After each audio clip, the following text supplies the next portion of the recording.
نماز تہجد یہ بھی بڑا قیمتی وقت ہوتا ہے. تہجد کا معنی قرطبی رحمہ اللہ نے اللہ تعالیٰ کے اس قول کی تفسیر میں کہا وَمِنَ اللَّيْلِ فَتَهَجَّدْ بِهِ نَافِلَةً لَكَ عَسَىٰ أَن يَبْعَثَكَ رَبُّكَ مَقَامًا مَحْمُودًا، اور رات کے کچھ حصے میں پھر اس کے ساتھ بیدار رہو، اس حال میں کہ تمہارے لیے یہ زائد ہے، نافل ہے، ایکسٹرا نماز ہے آپ کے لیے، قریب ہے کہ تمہارا رب تمہیں مقام محمود پر کھڑا کرے. تو بلند مقام پانے کے لیے پھر زیادہ سجدوں کی ضرورت ہے. التہجد الحجود سے مشتق ہے، حجود مصدر ہے اس کا. یہ ان کلمات میں سے ہے جن کے متضاد معنی ہوتے ہیں، جیسے اشترا کا معنی خریدا اور بیچا دونوں ہوتے ہیں نا. تو حجود کا معنی بھی حجتا یعنی وہ سویا رہا، اور حجتا یعنی وہ جاگتا رہا، دونوں معنی آتے ہیں. حجتا کا معنی سویا اور جاگا دونوں ہے، یہ متضاد معنی دیتا ہے، اور یہ خصوصیت عربی میں ہی ہے. تو تہجد سے کیا مراد ہے؟ جہاں تک تہجد کی بات ہے تو یہ خاص طور پر رات کی نماز کو کہا جاتا ہے. بعض لوگوں نے اس کی قید یہ بیان کی ہے کہ رات کو سو جانے کے بعد دوبارہ اٹھ کر نماز ادا کرنا تہجد کہلاتا ہے. یعنی حجدہ کا معنی سویا اور حجدہ معنی جاگا، یعنی سو کے جاگ کر جو نماز پڑھی جاتی ہے وہ تہجد کہلاتی ہے. ٹھیک. قیام اللیل، اب ایک ہے قیام اللیل اور ایک ہے تہجد اور ایک ہے تراویح. قیام اللیل کا معنی کیا ہے؟ رات کے کچھ حصے کو نماز اور قرآن کی تلاوت اور اللہ کے ذکر میں گزارنا چاہیے، چاہے وہ ایک گھڑی ہی کیوں نہ ہو، 5 منٹ کیوں نہ ہو، 2 نفل کیوں نہ ہو.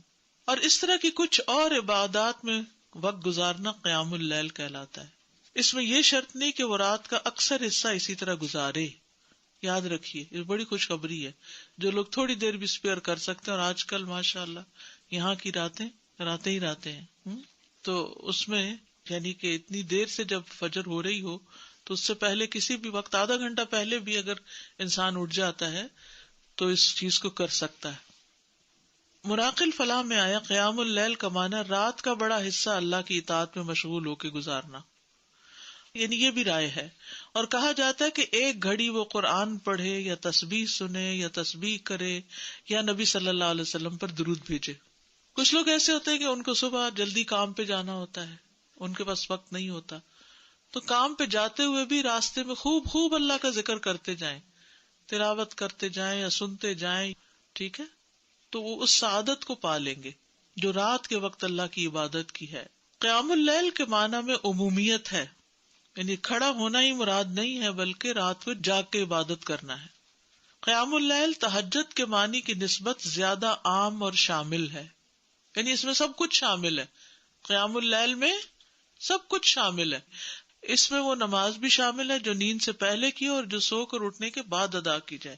یعنی قیام اللیل میں ضروری نہیں کہ آپ سو کے اٹھیں تو ہی آپ قیام اللیل کر سکتے ہیں. رمضان میں جو آپ سوئے بغیر تراویح پڑھتے ہیں وہ بھی قیام اللیل ہی ہوتا ہے. لیکن ہم عام طور پر قیام اللیل کس کو سمجھتے ہیں؟ وہ آخری حصے میں جو نماز رات مسجد میں رک کے پڑھتے ہیں وہ قیام اللیل ہوتا ہے. جبکہ تہجد کی نماز کے ساتھ خاص ہے، اس کے بارے میں 2 قول ہیں.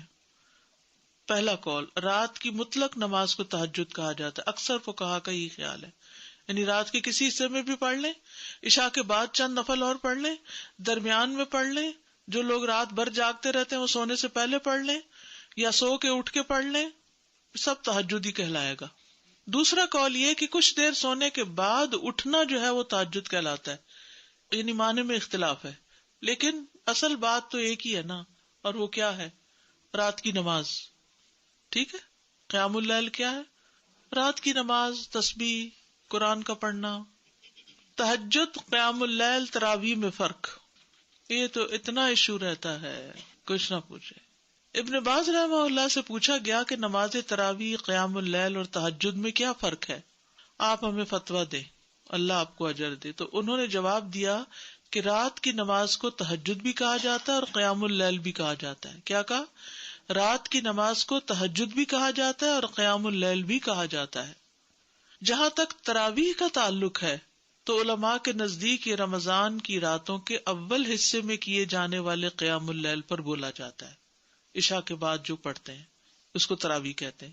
اس کے ساتھ ساتھ اس بات کا بھی خیال رکھا جاتا ہے کہ یہ نماز ہلکی پڑھائی جائے اور لمبی نہ کی جائے، یعنی یہ تراویح کی خاص خصوصیت ہے. اور اس کو تہجد کا نام دینا بھی جائز ہے.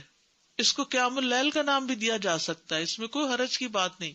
یعنی بیسیکلی جس وقت جو بھی پڑھے رات کو جو عبادت کریں گے وہ قیام اللیل بھی کہلاتی ہے، وہ تہجد بھی کہلاتی ہے، اور تراویح بھی. خصوصاً اول رات میں تراویح ہوتی ہے. تراویح رمضان کے لیے اسپیسیفک ہے. اچھا، یہ تراویح بھی لفظ جو ہے نا بعد کی پیداوار ہے. نبی صلی اللہ علیہ وسلم کے زمانے میں کوئی تراویح میں لپٹنے والے رات کو قیام کرو مگر تھوڑا، آدھی رات قیام کرو یا اس سے تھوڑا سا کم کر لو یا اس سے زیادہ کر لو، اور قرآن کو خوب ٹھہر ٹھہر کر پڑھو، ٹھہر ٹھہر کر پڑھنا، جلدی نہیں. وَمِنَ اللَّيْلِ فَاسْجُدْ لَهُ وَسَبِّحْهُ لَيْلًا طَوِيلًا سورۃ الدہر میں آتا ہے. اور رات کے کچھ حصے میں پھر اس کے لیے سجدہ کرو اور لمبی رات تک اس کی تسبیح کیا کرو. سورۃ بنی اسرائیل میں ہے وَمِنَ اللَّيْلِ فَتَهَجَّدْ بِهِ نَافِلَةً لَكَ عَسَىٰ أَن يَبْعَثَكَ رَبُّكَ مَقَامًا مَحْمُودًا. اور رات کو آپ تہجد کی نماز ادا کیجیے، یہ آپ کے لیے زائد نماز ہے، یعنی باقیوں کے لیے 5 ہے اور آپ کے لیے یہ چھٹی. این ممکن ہے کہ آپ کا رب آپ کو مقام محمود پر فائز کر دے. آغاز میں تہجد فرض تھی. زرارہ سے روایت ہے کہ سعد بن ہشام بن عامر کہتے ہیں کہ میں نے عائشہ رضی اللہ عنہا سے کہا مجھے رسول اللہ صلی اللہ علیہ وسلم کی رات کے قیام کے بارے میں خبر دیں. تو انہوں نے کہا کیا تم یا ایھا المزمل نہیں پڑھتے؟ میں نے کہا کیوں نہیں؟ انہوں نے کہا بے شک اللہ عز و جل نے اس سورت کے آغاز میں رات کا قیام فرض قرار دیا تو اللہ کے نبی صلی اللہ علیہ وسلم اور آپ کے ساتھیوں نے سال بھر قیام کیا، تم پر مہربانی فرمائی تو قرآن میں سے جو میسر ہو پڑھو، چھوٹی سورت بڑی سورت جتنا بھی. اس نے جان لیا کہ یقیناً تم میں سے کچھ بیمار ہوں گے، کچھ دوسرے زمین میں سفر کریں گے، اللہ کا فضل تلاش کریں گے، بزنس ٹرپس، اور کچھ دوسرے اللہ کی راہ میں لڑیں گے. پس اس میں سے جو میسر ہو پڑھو اور نماز قائم رکھو اور زکوٰۃ دو اور اللہ کو قرض دو، اچھا قرض دینا، اور جو نیکی بھی تم اپنی جانوں کے لیے آگے بھیجو گے اسے اللہ کے ہاں پاؤ گے کہ وہ بہتر اور ثواب میں کہیں بڑی ہے. نبی صلی اللہ علیہ وسلم کا اس تخفیف کو جاری رکھنا. حضرت عائشہ سے روایت ہے، کہتی ہیں کہ رسول اللہ صلی اللہ علیہ وسلم آدھی رات کو گھر سے نکلے اور مسجد میں نماز پڑھی. کچھ لوگوں نے بھی آپ کی نماز کے ساتھ نماز ادا کی. صبح کو لوگوں نے اس بارے میں بات چیت کی، چنانچہ دوسری رات لوگ پہلے سے زیادہ جمع ہو گئے. رسول اللہ صلی اللہ علیہ وسلم دوسری رات بھی باہر تشریف لائے اور لوگوں نے آپ کی نماز کے ساتھ نماز پڑھی. لوگ صبح اس کا تذکرہ کرتے رہے. تیسری رات مسجد میں آنے والے اور زیادہ ہو گئے. آپ باہر تشریف لائے اور لوگوں نے آپ کی نماز کے ساتھ نماز پڑھی. جب چوتھی رات ہوئی تو مسجد نمازیوں کے لیے تنگ ہو گئی اور رسول اللہ صلی اللہ علیہ وسلم نکل کر ان کے پاس تشریف نہ لائے. تو ان میں سے کچھ لوگوں نے نماز نماز پکارنا شروع کر دیا، لیکن رسول اللہ صلی اللہ علیہ وسلم باہر ان کے پاس تشریف نہ لائے حتیٰ کہ آپ فجر کی نماز کے لیے تشریف لائے. پھر جو فجر کی نماز پوری کر لی تو لوگوں کی طرف متوجہ ہوئے، پھر شہادتین پڑھ کر فرمائے نہیں خطبہ دیا، اما بعد آج رات تمہارا حال مجھ سے مخفی نہ تھا، یعنی مجھے پتا تھا تم انتظار کر رہے ہو، لیکن مجھے ڈر ہوا کہ رات کی نماز تم پر فرض نہ کر دی جائے، پھر تم اس کی ادائیگی سے عاجز آ جاؤ، تو اس لیے میں نہیں نکلا. کتنا خیال تھا کہ امت مشقت میں نہ پڑے، ورنہ اس وقت کے لوگوں کی تو ہمتیں اور تھی، شوق میں وہ پڑھ لیتے اور پھر ہم سب پر بھی ایک ذمہ داری عائد ہو جاتی. کئی لوگ کہتے ہیں نا کیا تراویح پڑھیں، ضروری ہے تراویح پڑھنا، اور یہ جماعت سے کیوں پڑھتے ہیں آپ لوگ؟ نبی صلی اللہ علیہ وسلم تو اپنے نفل اکیلے پڑھتے تھے. بھئی یہ 3 دن جو پڑھایا یہ اس وجہ سے پڑھایا تاکہ جماعت سے پڑھنے کا بھی ایک جواز ہو. ایک خاتون بہت پریشان میرے پاس آئی اور ماشاءاللہ بہت پڑھی لکھی سمجھدار خاتون، کہتی میں ساری زندگی تراویح کا اہتمام کرتی رہی ہوں، ریسنٹلی کسی نے مجھے شک میں ڈال دیا کہ جی تراویح کا تو لفظ ہی نہیں ہے قرآن و سنت میں، اور جماعت سے پڑھنے کا کہاں حکم ہے، اور اس قسم کی بہت سی باتیں. اتفاق کی بات کہ انہی دنوں میں نے ایک آرٹیکل پڑھا تھا اور ریفرنس تازے مجھے یاد تھے سب، تو میں نے ان کو دکھایا تو وہ سکون میں آ گئی کہتی ہے 3 دن سے میں مسجد ہی نہیں گئی، 3 دن سے، رمضان کا مہینہ تھا یہ 3 دن سے میں نے نماز ہی نہیں پڑھی، کیونکہ کسی نے مجھے شک میں ڈال دیا یہ ہے ہی نہیں. آپ نے اس لیے نہیں مسلسل جماعت سے پڑھوائی کہ کئی لوگوں پہ فرض ہی نہ ہو جائے. یہ رمضان ہی کا موقع تھا. اور پھر حضرت عمر رضی اللہ عنہ نے سب کو اس پر اکٹھا کیا، ورنہ کیا ہوتا تھا کوئی کہیں پڑھا رہا ہے، کوئی کہیں پڑھ رہا ہے، کوئی کہیں. تو وہ ایک اجتماعیت کی جو روح ہوتی ہے وہ پھر اس طرح پیدا ہوئی. تو اس لیے سب کے کہتے ہیں بدعت تھی. بدعت نہیں تھی کیونکہ اس کی دلیل موجود تھی. بدعت وہ ہوتی ہے کہ جس کی کوئی دلیل ہی نہیں. یہاں یہ 3 دن پڑھی ہے، یہ کم دلیل ہے. اور پھر آپ نے خود واضح بھی کیا کہ میں اس سے زیادہ اس لیے نہیں کروا رہا کہ یہ فرض نہ ہو جائے تم پر. نبی صلی اللہ علیہ وسلم کا تہجد کا خوب اہتمام کرنا. نبی صلی اللہ علیہ وسلم نماز تہجد میں اتنا قیام فرماتے کہ آپ کے قدم یا پنڈلیوں پہ ورم آ جاتا تھا. بس جب آپ سے اس کے متعلق کچھ عرض کیا جاتا تو آپ فرماتے کیا میں اللہ کا شکر گزار بندہ نہ بنوں. یہ ہے شکرانے کے نفل کہ آپ تہجد جو پڑھتے تھے اسی کو ہی شکرانہ قرار دیتے اور لمبا قیام کرتے. ہم جو شکرانے کے نام پہ نفل پڑھتے بھی ہیں تو وہ کیسے پڑھتے ہیں، کتنی جلدی جلدی پڑھتے ہیں. عبداللہ بن عمیر نے حضرت عائشہ سے کہا رسول اللہ صلی اللہ علیہ وسلم کا کوئی تعجب انگیز عمل جو آپ نے دیکھا وہ بیان کرے. وہ رونے لگی اور کہا آپ راتوں میں سے ایک رات کو کھڑے ہوئے اور فرمایا اے عائشہ مجھے چھوڑ دو کہ میں اپنے رب کی عبادت کر لوں. کہتی ہے میں نے کہا اللہ کی قسم میں آپ کی قربت کو پسند کرتی ہوں، یعنی میں چاہتی ہوں آپ میرے پاس رہیں، لیکن وہ چیز بھی پسند ہے جو آپ کو خوش کر دے. کہتی ہیں آپ اٹھے، وضو کیا اور نماز کے لیے کھڑے ہو گئے. آپ مسلسل روتے رہے یہاں تک کہ آپ کی گود بھیگ گئی. پھر روئے اور روتے رہے حتیٰ کہ زمین تر ہو گئی. اتنے میں بلال رضی اللہ عنہ نماز فجر کی اطلاع دینے کے لیے آئے. جب انہوں نے آپ کو روتا ہوا پایا تو کہا اللہ کے رسول آپ اتنا کیوں رو رہے ہیں، حالانکہ اللہ نے آپ کے اگلے پچھلے گناہ معاف کر دیے ہیں. آپ نے فرمایا کیا میں اللہ کا شکر گزار بندہ نہ بنوں. آج رات مجھ پر چند آیات نازل ہوئی، اس آدمی کے لیے ہلاکت ہے جس نے ان کو پڑھا لیکن ان پہ غور و فکر نہیں کیا. اور وہ ہے سورۃ آل عمران کی آخری آیات ان فی خلق السماوات والارض واختلاف اللیل والنہار. نبی صلی اللہ علیہ وسلم کو تہجد نہ چھوڑنا. اللہ کے نبی جب کوئی نماز پڑھتے تو آپ پسند کرتے کہ اس پر قائم رہیں، اور جب آپ صلی اللہ علیہ وسلم پر نیند یا بیماری غالب آ جاتی اور رات کا قیام نہ کر سکتے تو آپ دن میں 12 رکعتیں پڑھ لیتے. نبی صلی اللہ علیہ وسلم کا گھر والوں کو تہجد کے لیے اٹھانا. حضرت علی بن ابی طالب رضی اللہ عنہ سے روایت ہے کہ رسول اللہ صلی اللہ علیہ وسلم رات کے وقت میرے اور فاطمہ کے پاس تشریف لائے اور ہمیں نماز تہجد کے لیے جگایا. پھر آپ اپنے گھر کی طرف لوٹ گئے اور رات کافی دیر تک نماز پڑھتے رہے. تو آپ نے ہماری طرف سے کوئی آہٹ نہ سنی تو دوبارہ ہماری طرف تشریف لائے اور ہمیں پھر جگایا اور فرمایا دونوں اٹھو اور نماز پڑھو، جیسے ہم اپنے بچوں کو کہتے ہیں.